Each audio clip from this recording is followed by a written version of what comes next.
Assalamualaikum warahmatullahi wabarakatuh. Perkenalkan, nama saya Neneng Baroro, NIM T2019-4042, Prodi PGMI, kelas D2, Fakultas Tarbiyah dan Ilmu Keguruan. Di sini saya akan menjelaskan 5 materi, yakni pertama, perbedaan ilmu, filsafat, dan agama.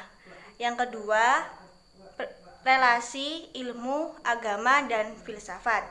Yang ketiga, relasi sesama manusia dengan ciptaan. Yang keempat, relasi manusia dengan Tuhan. Yang kelima, distingsi dan relasi antara filsafat dan agama. Yang pertama, perbedaan ilmu, filsafat, dan agama. Pengertian ilmu. Ilmu adalah pengetahuan yang sudah kita lakukan sejak kita sekolah dasar hingga di perguruan tinggi. Makna lain dengan ilmu yaitu pengetahuan yang awalnya kita tidak tahu apa-apa dan akhirnya kita mengetahuinya dengan cara kita belajar secara giat. Ilmu dapat kita lakukan dan kita cari di mana saja, bukan hanya di sekolah saja, namun di kehidupan sehari-hari ilmu juga bisa digunakan. Namun, tanpa adanya ilmu, kita tidak tahu apa-apa. Dan adanya ilmu ini, kita harus memanfaatkan sebaik mungkin dan menempatkan ilmu bagaimana kita harus menggunakan ilmu ini untuk mencapai tujuan hidup kita. Ilmu dibagi menjadi 3 aspek. Yang pertama, tujuan mencari ilmu. Apa tujuan mencari ilmu? Yaitu untuk menambah pengetahuan dan wawasan yang secara luas dan kita dapat membedakan mana yang benar dan mana yang salah.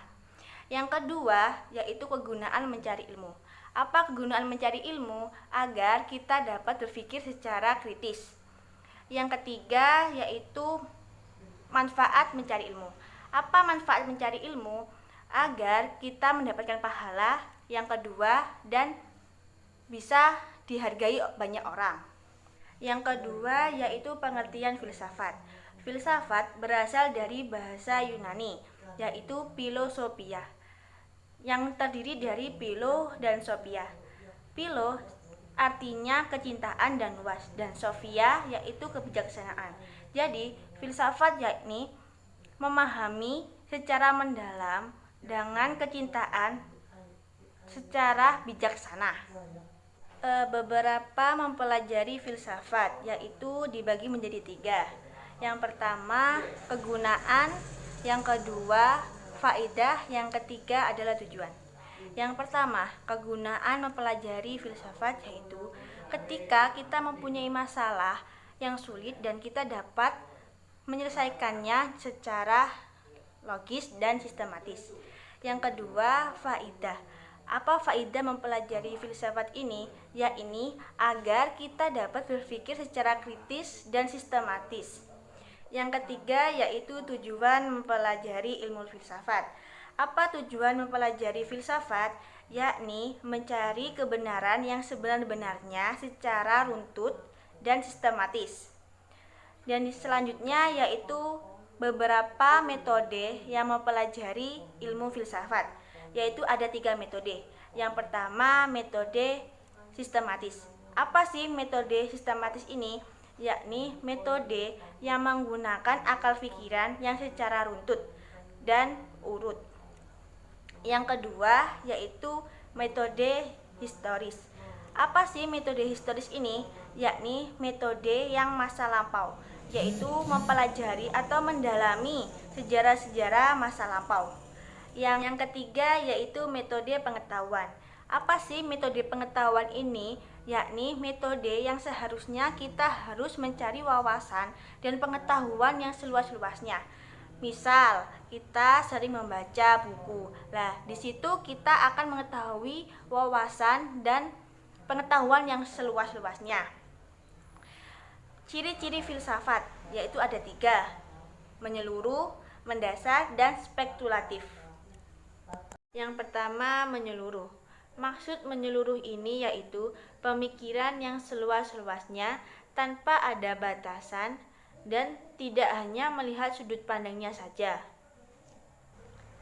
Yang kedua yaitu mendasar. Maksudnya yaitu pemikiran dengan hasil fundamental yang berisi pokok, inti, dan prinsip.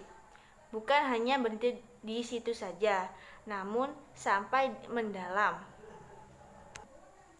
Yang ketiga yaitu spekulatif. Spekulatif ini digunakan untuk seseorang berpikir yang berkelanjutan. Yang ketiga yaitu pengertian agama. Apa sih pengertian agama ini? Yakni keyakinan atau kepercayaan yang dianut oleh semua manusia. Agama bukan hanya Islam saja, namun ada beberapa agama yang harus kita ketahui, yakni Kristen, Hindu, Buddha, Katolik, dan lain sebagainya. Beberapa fungsi keagamaan. Yang pertama yaitu sebagai pendidikan. Karena di dalam pendidikan ini kita akan dipelajari bagaimana kita perilaku dengan baik, sopan santun. Yang kedua sebagai alat identitas. Karena dengan agama kita akan mengetahui kita beragama apa, Islam, Kristen, atau lain sebagainya. Yang ketiga yakni sebagai alat sosial. Karena ketika kita beragama pasti harus menyadari atau peduli dengan sosial atau kemasyarakatan yang ada di sekitar kita. Jadi kesimpulannya, perbedaan antara filsafat, agama, dan ilmu itu dilihat dari pengertiannya saja sudah beda. Karena filsafat sendiri yaitu mencari kebenarannya secara mendalam, yang sedangkan ilmu pengetahuan yang digunakan awal kita mulai sekolah sampai di perguruan tinggi dan bisa digunakan setiap hari. Yang ketiga agama, yaitu keyakinan yang menganut kepada Tuhan. Yang kedua yaitu hubungan antara ilmu, filsafat, dan agama. Relasi sendiri yaitu hubungan antara yang satu dengan yang lainnya atau yang mencangkut tentang materi apa yang kita bahas.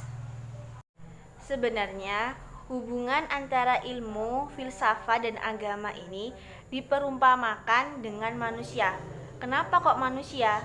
Manusia itu sendiri yakni makhluk Allah yang diciptakan untuk mencari kebenaran tanpa ada mencari kesalahan, dengan dibekali akal pikiran. Dengan akal pikiran ini kita dapat mencari nilai keagamaan dan mencari kebenaran. Jadi hubungan antara ilmu, filsafat, dan agama yakni mencari kebenaran yang sebenar-benarnya. Ada beberapa sarana untuk mengetahui relasi antara ilmu, filsafat, dan agama. Yang pertama, titik persamaan. Persamaannya yakni sama-sama mencari kebenaran dan untuk mencari kebahagiaan. Yang kedua, titik perbedaan. Perbedaannya ini dilihat dari sumbernya, karena filsafat dan ilmu ini bersumber dari akal pikiran, sedangkan agama bersumber dari Al-Quran dan hadis maupun sunnah. Yang ketiga yakni relasi manusia dengan Tuhan. Manusia sendiri bagian dari filsafat. Karena apa? Manusia dapat melakukan aktivitas-aktivitasnya, tujuan dan makna hidupnya. Di sini ada 3 aliran yang menyangkut dengan manusia. Yang pertama, materialisme. Materialisme ini yakni yang terpenting dalam manusia adalah tubuhnya. Yang kedua, spiritualisme. Yang terpenting di aliran ini yakni jiwanya.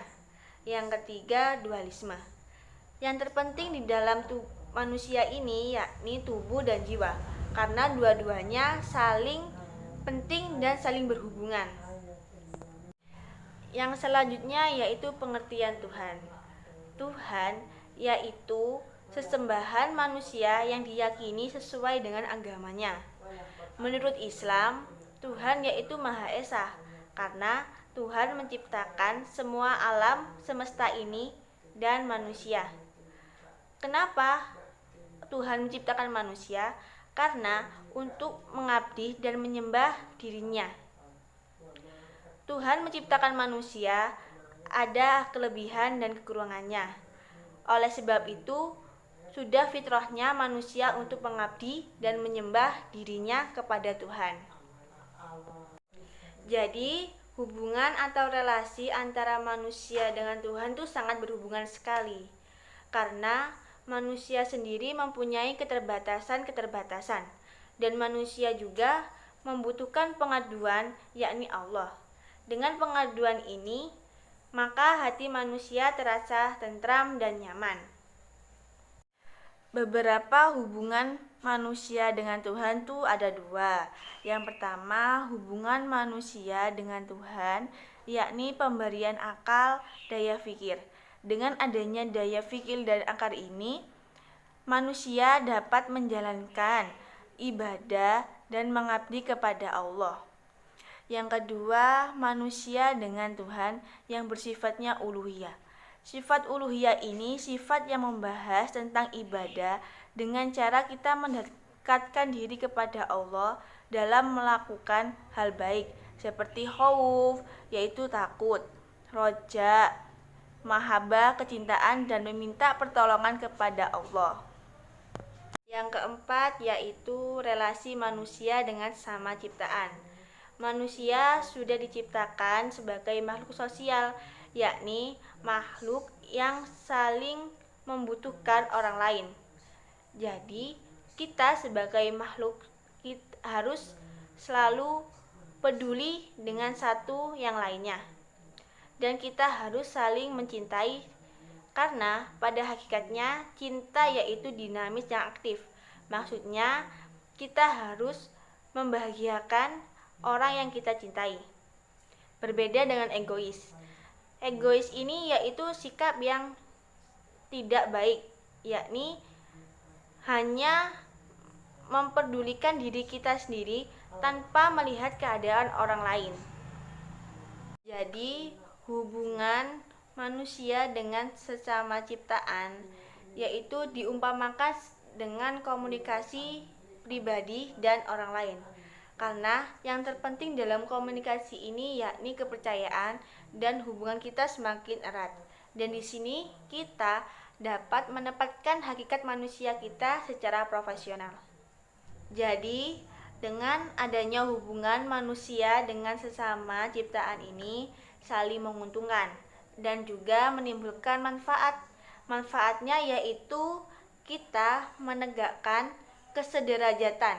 Maksudnya, kita tidak membedakan satu dengan yang lainnya, melainkan sama semua. Yang kelima yaitu distingsi dan relasi antara filsafat dan agama. Distingsi sendiri yaitu perbedaan, sedangkan relasi yaitu hubungan. Beberapa perbedaan antara filsafat dan agama. Yang pertama, filsafat yang artinya berpikir. Jadi yang diutamakan yaitu berpikir. Sedangkan agama mengabdi diri. Jadi yang diutamakan yaitu menyembah sesuai dengan keagamaannya. Yang kedua, dilihat dari sumbernya. Filsafat bersumber dari pikiran tanpa ada beban apapun. Sedangkan agama berhubungan dengan hati. Yang ketiga, filsafat bersifat tenang namun mengeruhkan pemikirannya, sedangkan agama memeluk jiwa Tuhannya. Ada beberapa paradigma untuk menjawab pertanyaan-pertanyaan problem tersebut.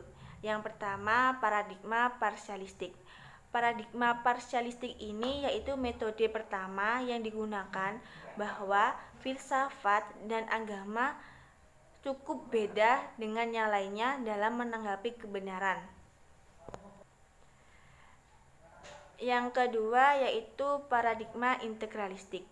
Paradigma integralistik ini berawal karena tidak sepakat dengan paradigma yang pertama. Karena metode integralistik ini hanya menyederhanakan persoalan dalam menanggapi kebenaran. Yang ketiga yaitu paradigma subordinatif. Paradigma subordinatif ini merupakan metode yang ketiga yang digunakan.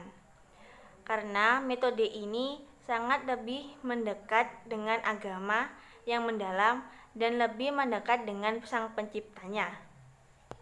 Jadi, hubungan antara filsafat dan agama ini sangat penting dalam kehidupan masalah. Dan orang yang mempelajari filsafat dan agama ini termasuk orang yang menjunjung tinggi apa yang mereka anggap penting juga. Sekian penjelasan dari saya. Apabila ada kekurangan, mohon dimaklumi. Wassalamualaikum warahmatullahi wabarakatuh.